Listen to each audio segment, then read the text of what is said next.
Prolog ngiwan ra IP ya ke breaking news na ke KSU. Karena ke breaking news kalong bau presiden ya ke KSU uba lambok starwell marngar ula syong thaj no prolog. Uba lambok starwell marngar ula syong thaj kumu presiden ya ke KSU. Rangkat bau lambok starwell marngar uba Donald V Thaba uba de general secretary jong ke KSU Sengkimi. Ula syong thaj no orang kat ber presiden.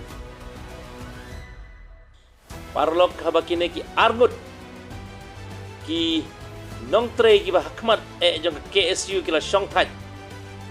Haka jaka jong ba lambok starwell marngar. Kumu presiden. Ine iba ide presiden bertemai jong KSU. Haka jaka jong iba lambok starwell marngar lari place da ine iba. Berkumjur ya ke pos Vice President. Ini di Vice President bertemai jong ke KSU Sengkimi parlok. Tak benpet ya kedur jongi.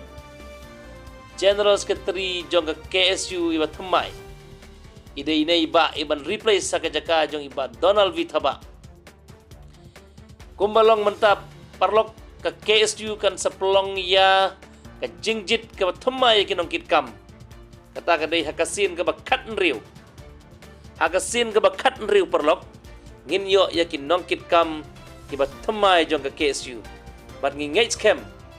Ba kine kin nong ilam jong ke KSU kibat temai. Kila ban kit ban ba. Ya ke lengkor ke bakia. Ke baki paj ba jong ke jela bat ke rikasi. Kasi jaintia. Ki angnut ba ke KSU.